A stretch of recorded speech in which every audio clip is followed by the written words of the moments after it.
வணக்கம். ஆஸ்ட்ரோவேலின் நல்ல நேரம் நிகழ்ச்சியின் சார்பாக அத்துணை சப்ஸ்கிரைபர்களையும் எல்லா அன்பு உள்ளங்களையும் எனது நண்பர்களையும் வருக வருக என வரவேற்பதில் பெருமகிழ்ச்சி கொள்கிறேன். இறைவணக்கத்தை கூறி இந்த வீடியோவை தொடங்குவோம். வக்கரதுண்ட மகாகாய சூரியகோடி சமப்பிரபக அவிக்னம் குருமே தேவ சர்வகாரியேஷு சர்வதா.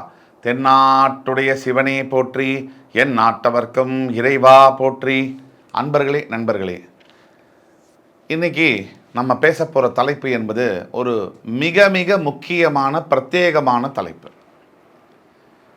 எல்லாருக்கும் என்னென்னா கவலை, இது வரைக்கும் எப்படியோ போயிடுச்சு சாமி, நடந்தது நடந்துருச்சு, எல்லாம் பிரச்சனையெல்லாம் பார்த்தாச்சு, இனிமே எதிர்காலம் எப்படி இருக்கும்? அந்த கேள்வி தான் கோடிக்கணக்கான மக்களோட மனசில் இருக்குது. அந்த எதிர்காலத்தை பற்றிய விடயங்களை, கேள்விகளுக்கு பதில் தரும் வகையில் கிரகங்களுடைய மாற்றங்கள், பயிற்சிகள் தான் அமையும். முக்கியமாக 4 கிரக பயிற்சி தான் பயிற்சி அப்படின்னு சொல்லப்படுது. குரு பயிற்சி, ராகு கேது பயிற்சி, சனி பயிற்சி. இதில் ரொம்ப முக்கியத்துவம் வாய்ந்தது குரு பயிற்சி, சனி பயிற்சி.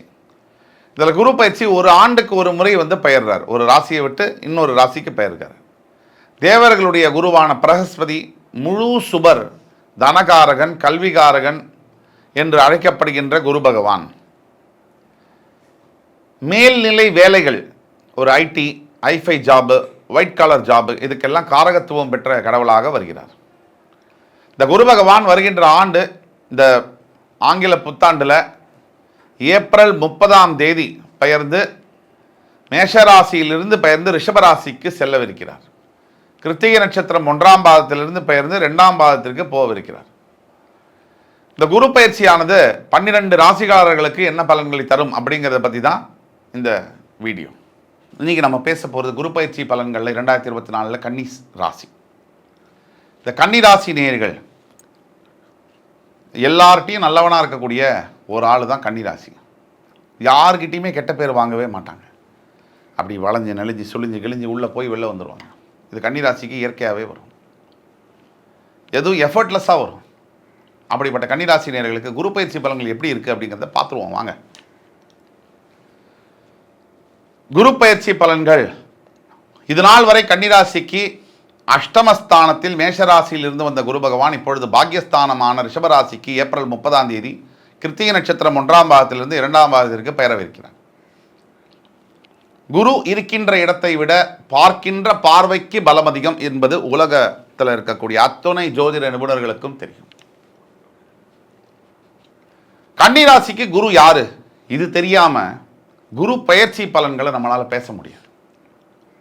கன்னிராசிக்கு குரு யாரு? உங்கள் ராசியின் 7ஆம் இடம் என்று சொல்லக்கூடிய மீன ராசிக்கு அதிபதி.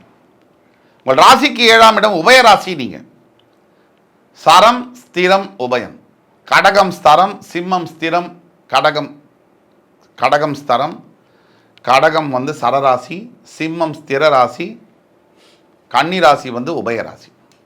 இந்த உபயராசிக்கு 7ஆம் இடம் என்று சொல்லக்கூடிய மீனராசி என்பது பாதகம் மற்றும் மாரகஸ்தானமாக வருகிறது. இதுதான் உண்மை. சில தற்கொலைகள் லக்னத்துக்கு தான் இது பொருந்தும், ராசிக்கு பொருந்தாது என்று சொல்லுவார்கள். அது தற்கொலைகள், நான் சொல்லிட்டேனே. அப்புறம் ஏன் நீங்கள் பலன்கள் சொல்லும்போது ராசிக்கு 5ஆம் இடம் 7ஆம் இடத்துல குரு பார்க்கறாருன்னு ஏன் சொல்றீங்க? லக்னத்துக்கு தானே சொல்லணும். ஆக லக்னத்திற்கும் ராசிக்கும் நாம் சொல்லக்கூடிய பலன்கள் பொருந்தும். இப்போ ராசிக்கு 7ஆம் இடம் என்பது உபயராசிக்கு மாரகம் மற்றும் பாதகஸ்தானம். மாரகம் சொன்ன உடனே எல்லாரும் மனசுலையும் உடனே ஐயோ ஆளை கொன்றுமா அப்படின்னு கேட்டிங்கன்னா கண்டிப்பாக இல்லை. மாரகத்திற்கு இணையான பலன்களை செய்யும். பாதகம்னா சகித்து கொள்ள முடியாத சில சோதனைகளை கொடுக்கும். இதுதான் பாதகம்னு சொல்றோம். இந்த இடத்திற்கு அதிபதியாக வரக்கூடிய குரு பகவான் உங்களுக்கு அக்மார்க்கு குத்தின எதிரி. அவர் அக்மார்க் சீல் குத்தின எதிரி, இதில் சந்தேகமே வேணாம். புதன் வீடுகளுக்கு குரு பகவான் எதிரி. குரு பகவானுக்கு புதன் எதிரி அல்ல, ஆனால் புதனுக்கு குரு பகவான் எதிரி. ஆனால் உங்களுடைய மாரகாதிபதி, பாதகாதிபதி என்று சொல்லக்கூடிய குரு பகவான் இது நாள் வரை மேஷராசியில் அஷ்டமஸ்தானத்தில் மறைந்திருந்தாலும் கூட அவர் சில உடல் ஆரோக்கியத்து பிரச்சனைகளை கொடுத்திருப்பார், சில அவமானங்களை கொடுத்திருப்பார், சில வகையில் பிரச்சனைகளை, அவமானங்களை, சிறை தண்டனையை கூட சில பேருக்கு கொடுத்துருக்கலாம் கன்னிராசியில் இருக்கக்கூடிய அன்பர்களுக்கு. அதெல்லாம் முடிஞ்சு இப்போ 8ஆம் இடத்திலிருந்து 9ஆம் இடத்திற்கு குரு பகவான் வந்து மறுபடியும் நான் முதல்ல சொன்ன வார்த்தைக்கு இப்போ நான் போகிறேன்.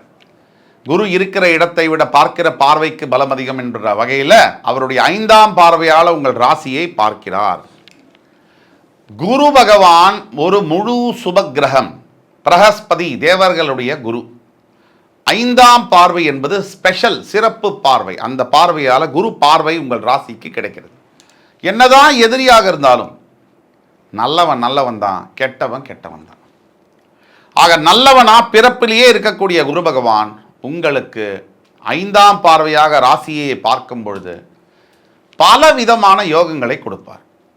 என்ன விதமான யோகங்கள்? முதல்ல உங்களுடைய மனதில் தெளிவு வரும். மனசு தெளிவாக ஒருத்தருக்கு இருந்துச்சுன்னு சொன்னால் எந்த வேணால் சமாளிக்கலாம். அதானே சார் முக்கியம். உங்ககிட்ட ஒரு 1,00,000 கோடியை கையில் கொடுத்துட்டு மனசை மட்டும் பிடிங்கி நான் வச்சுக்கிட்டேன்னு சொன்னால் நீங்கள் ஒரு செல்லா காசு. 10 ரூபாயை உங்கள்கிட்ட கொடுத்துட்டு சும்மா அப்படி சாம்பியன் மாதிரி மனசை கொடுத்தேன்னு சொன்னால் உங்களால் எதை வேணால் பார்க்க முடியும், எதை வேணால் சமாளிக்க முடியும். எதையும் நீங்கள் பயப்பட மாட்டீங்க. அந்த மாதிரி மனசு இருக்கும். அப்போ மனசு தான் வாழ்க்கையை தீர்மானிக்குது. அப்படிப்பட்ட மனசு உங்களுக்கு தைரியமாக தெளிவாக மனசில் இருக்கக்கூடிய கெட்ட எண்ணங்கள்லாம் விலகி மனசில் நல்ல எண்ணங்கள், நல்ல தீர்க்கத்தை கொடுப்பார் குரு பகவான். ராசியை பார்க்கும்போது யோகங்களை கொடுப்பார். பண யோகம், பணம் தங்குகின்ற யோகம், இதை கொடுப்பார். அதே மாதிரி உங்களை பார்த்தாலே மற்றவங்களுக்கு பிடிக்கக்கூடிய யோகத்தை கொடுப்பார். இது ரொம்ப முக்கியம். யாரையோ ஒருத்தரை பார்க்கணும், ஏன்டா இவனை பார்த்தோன்னு இருக்கும் சில பேரை பார்க்கும்போது. அது காரணமும் சொல்ல தெரியாது. ஐயோ இவனை பார்த்துட்டோமா இன்னைக்கு அப்படின்னு, இன்னைக்கு என்ன ஆக போகுதுன்னு தோணும். அப்படி இல்லாமல் நீங்கள் ஏதாவது ஒரு கான்ட்ராக்ட் போகிறீங்க, பிஸ்னஸ் இதுக்கு போகிறீங்க, வேலைக்கு போகிறீங்க, உங்களை செலக்ட் பண்ணுவாங்க, உங்களுக்கு நல்ல வேலை கொடுக்கும், நல்ல ஆப்பர்ச்சுனிட்டி, நல்ல திருமணம் நடக்கும். அந்த மாதிரியான பல வகையான யோகங்களை கொடுப்பார். நல்ல வேலை, நல்ல திருமணம், நல்ல புத்திர பாக்கியம், நல்ல பொருள் வரவு, நல்ல அங்கீகாரம், அந்தஸ்து, செல்வாக்கு, புகழ், பேரு, ஃபேம், பாப்புலாரிட்டி எல்லாத்தையும் கொடுப்பார். அடுத்தபடியாக உங்களுடைய 3ஆம் வீடு என்று சொல்லக்கூடிய விருச்சிக ராசியை அவர் 7ஆம் பார்வையாக பார்ப்பதினால் உபஜயஸ்தானம், உங்களுடைய 3ஆம் இடம், முயற்சிகளை குறிக்கக்கூடிய இடம், நண்பர்கள், பார்ட்னர்ஸு, இவங்களுக்கெல்லாம் இவங்க மூலியமாக உங்களுக்கு ஆதாயம். கன்னிராசியை பொறுத்த வரைக்கும் நண்பன் என்றைக்குமே நல்லது செஞ்சதாக வரலாறே கிடையாது. கன்னிராசிக்கு இது பொருந்தும். கன்னிராசியில் இருக்கக்கூடிய 100 பேருக்கு 95 பேருக்கு நண்பனால தான் பிரச்சனை. வாழ்க்கையிலேயே கழட்டி விட்டு போயிடுவான் சங்க. அப்படி கலட்டி விட்டு போகக்கூடிய சங்கம் இருக்கக்கூடிய நண்பர்கள்லாம் போய் நல்ல நண்பர்களை நீங்கள் சந்திக்க வேண்டிய, நல்ல நண்பர்கள் மூலியமாக உங்களுக்கு நல்ல விஷயங்கள் நடக்கக்கூடிய யோகங்களை ஏற்படுத்துவார். அதே மாதிரி கன்னிராசி நண்பர்களுக்கு சகோதர சகோதரிகள், பிரதர்ஸ் அண்ட் சிஸ்டர்ஸ் வாழ்க்கையில் நல்ல அண்ணன் வாய்ப்பே இல்லை ராஜா. வாழ்க்கையில் நல்ல அக்கா, நல்ல தங்க, நல்ல தம்பி முடியாது. அப்படிப்பட்ட இருக்கக்கூடிய கன்னிராசி நண்பர்களுக்கு சடனாக திடீர்னு பேய் பிடிச்ச மாதிரி திடீர்னு அண்ணன், அக்கா, தங்க, தம்பி எல்லாம் நான் அவனுக்கு நல்லது செய்கிறேன்டான்னு சொன்னால் அவங்களுக்கு பயம் வராது. அப்படிப்பட்ட பயத்தை உருவாக்குவார் குரு பகவான். அதே மாதிரி பார்ட்னர்ஸ், ஏன்டா இவனோட சேர்ந்து பிஸ்னஸ் பண்ணோம் அப்படின்னு நினச்சிட்டு இருக்கிற வகையில் அந்த பார்ட்னர்ஸ் மனசு மாறி நல்லதை உங்களுக்கு செய்வாங்க. அதே மாதிரி அவருடைய 9ஆம் சிறப்பு பார்வையால் உங்கள் 5ஆம் வீட்டை பார்ப்பதினால் மிகப்பெரிய யோகங்கள், புத்திர பாக்கியங்கள் மட்டுமல்லாமல் பூர்வ ஜென்மஸ்தானத்தை அவர் 9ஆம் பார்வையாக குரு பகவான் பார்ப்பதினால் மிகப்பெரிய யோகங்களை கொடுப்பார். ஒரு சாதாரண விளிம்பு நிலையில் இருக்கக்கூடிய அடுத்த வேலை சாப்பாட்டுக்கே கஷ்டப்பட்டு இருந்த ஏழை கோடீஸ்வரன் ஆனா என்ன ஆகும்? அந்த மாதிரிலாம் திடீர்னு அதிசயங்கள் எல்லாம் நிகழ்த்துவார். குரு பகவான் அதுக்கு கேப்பபிளான கிரகம். அப்படி நடந்தே தீரும். ஏப்ரல் 30ற்கு பிறகு கன்னிராசி என்பவர்களுக்கு மிகப்பெரிய நல்ல எதிர்காலம் காத்துக் கொண்டிருக்கிறது என்று கூறி, கன்னிராசி என்பவர்கள் இதை பயன்படுத்திக் கொள்ள வேண்டும் என்று கூறி, அடுத்து வரும் காணொலியில் மறுபடி உங்கள் எல்லோரையும் சந்திக்கும் வரை உங்களிடமிருந்து விடைபெறுவது என் அன்புமிக்க கன்னிராசி நேயர்களே, உங்கள் சுபாஷ் பாலகிருஷ்ணன். நன்றி, வணக்கம், வாழ்க வளமுடன்.